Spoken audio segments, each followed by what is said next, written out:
Hi, I'm Buddy Manette, and I served on the school board for 8 years, including 3 of them as president.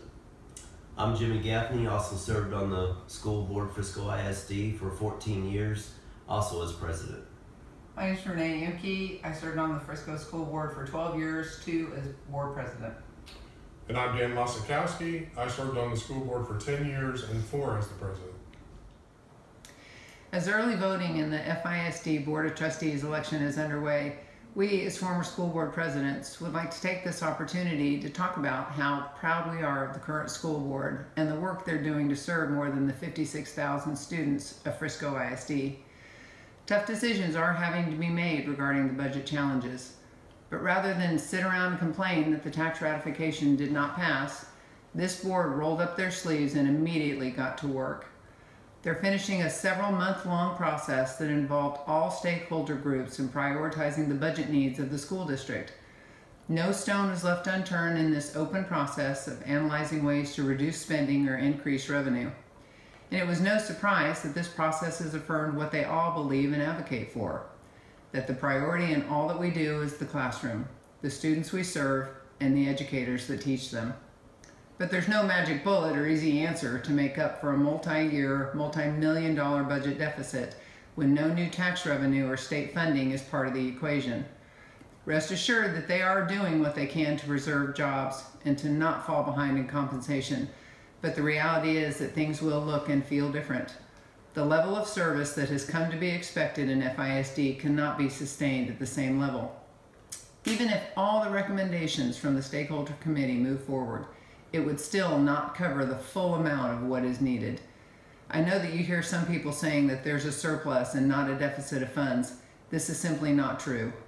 And let me be clear on this point. Spending down the fund balance, as some would suggest, is not the answer. Not only is it not the answer, it would be short-sighted and would put the district at a risk financially. FISD has 21% of its operating budget in reserve.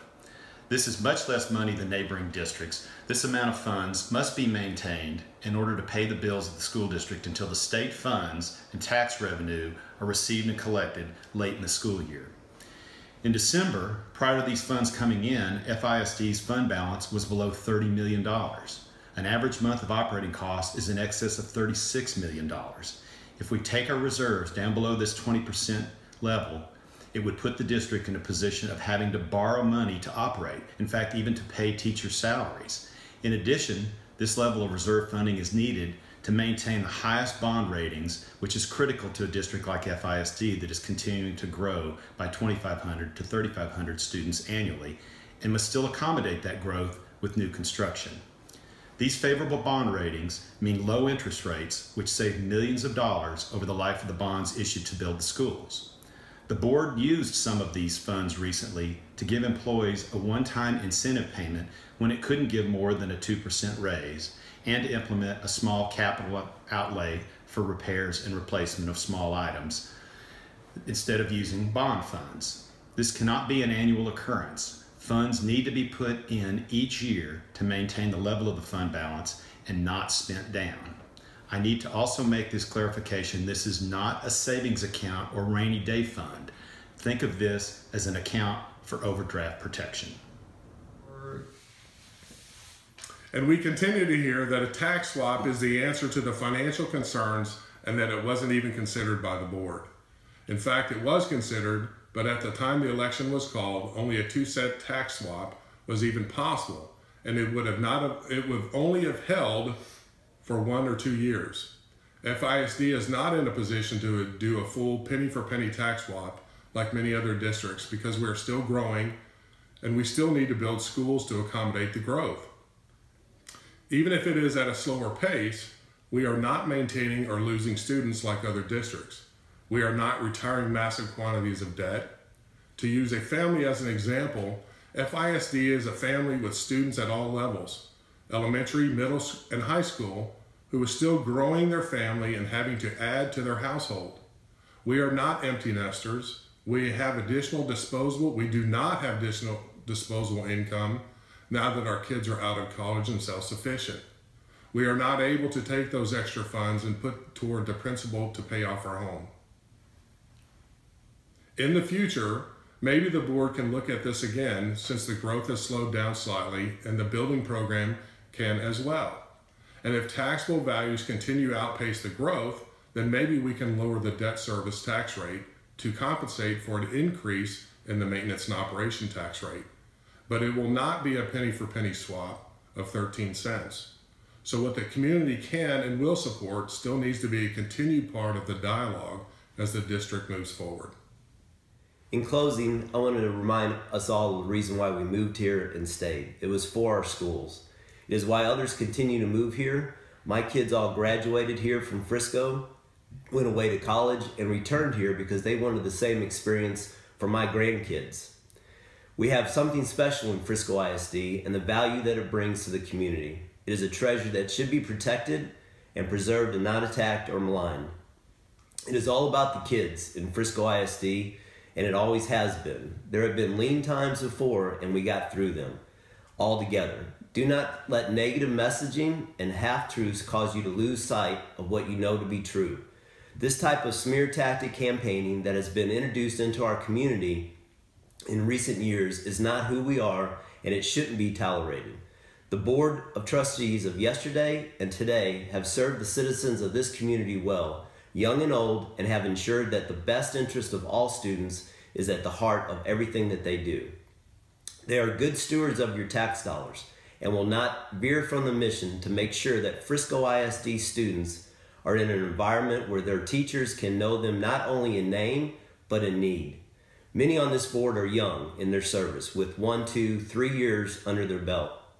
The two incumbents who are seeking re-election are proven master trustees, and that's an education process and class and time-consuming process that they had to endure to gain that title.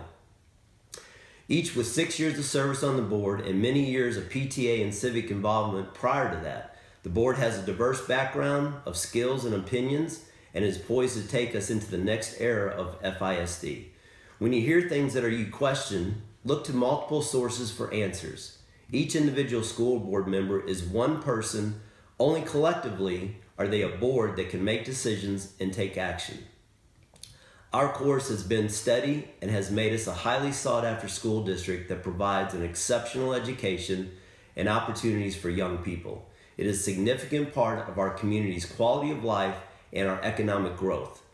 Continuity in our leadership is important at this time, as many difficult decisions must be made in the coming months, like hiring our new superintendent, and should be made by leaders who know and understand how school districts operate, not by people who have never attended a school board meeting until recently.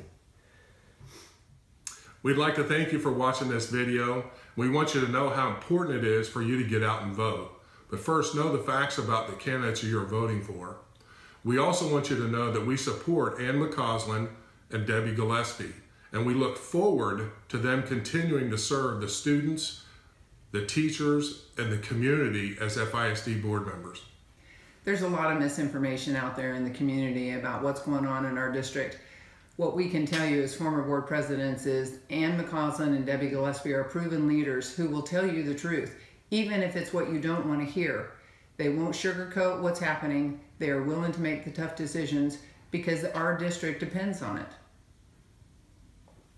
I too want to thank you for taking the time to watch this video, and it is extremely important that you do get out and vote. It's a critical time in our community and for our district right now. The passion that I've always had for our district is just due to the success I've seen in my own kids, and I want the same thing for my grandkids. Please get out and vote and support Ann and Debbie. I thank you.